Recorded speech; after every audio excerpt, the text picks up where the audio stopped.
Developed by Gunfire Games, Darksiders 3 continues the rich mythos of the Darksiders universe shortly after the events of the first game, in which the Horseman War has set the apocalypse in motion. Players take the reins of the Horseman Fury, tasked by the Charred Council to collect the 7 deadly sins which now plague the world.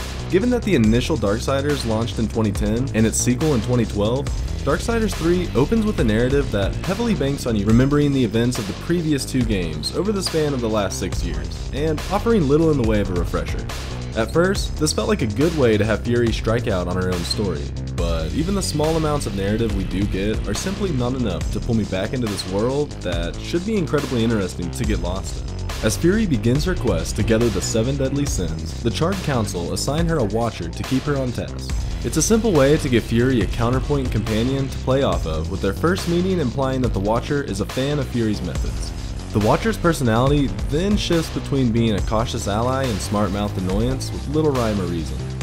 Fury herself has many fantastic lines of dialogue to show how calloused and brutal she can be, yet an attempt to humanize her in the early events of the game feels shoehorned and unnatural. With both protagonists being all over the place, neither of them feels strong enough to carry the experience properly. While its predecessor felt like a hack and slash with minor exploration, Darksiders 3 is decidedly more linear, with an emphasis on skill-based combat over button mashing. Enemies will quickly surround Fury and often do large chunks of damage, so learning to perfectly dodge will be crucial to victory. Even encountering a few low-level enemies can be taxing on your health bar, unless you take the time to approach battle with strategy and skill. That being said, Darksiders 3's controls felt unnatural to me, with the attack and dodge buttons in what felt like opposite positions. At first, I thought it would just take a little adjusting to get used to, but even after a few hours into the game, I still find myself hitting the wrong button because it simply isn't intuitive, nor does it offer the option to button map. I say skill-based combat to avoid the overused comparison of a certain game about Souls, but I immediately noticed similarities not just in the dodging and timing aspect of combat, but also the use of items.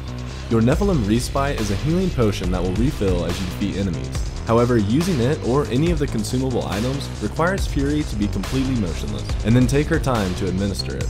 This means creating a significant distance between you and an enemy before using said item. It's an artificial means to make combat feel harder, but instead it makes it feel awkward and annoying. Fury is gifted elemental powers from the Lord of the Hollows, of which each element grants a new method of traversal, super attack, and weapon. The abilities these elements grant can make for some awesome combos and add another layer of strategy to combat.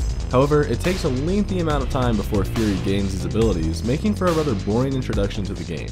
This, combined with incredibly long load times, choppy frame rate issues, and the unnecessary inclusion of crawling segments, has led me to question if the game is indeed finished.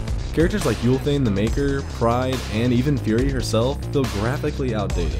During cutscenes, characters randomly shift into position as the camera angle changes. While it is far from unplayable, my expectations for the game were high, but simply weren't met. Darksiders 3 could have done so much more for the franchise as they branched into the Souls-like style of gameplay.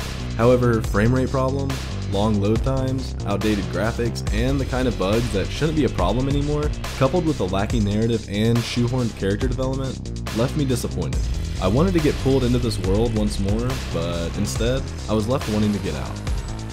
But what do you guys think of Darksiders 3?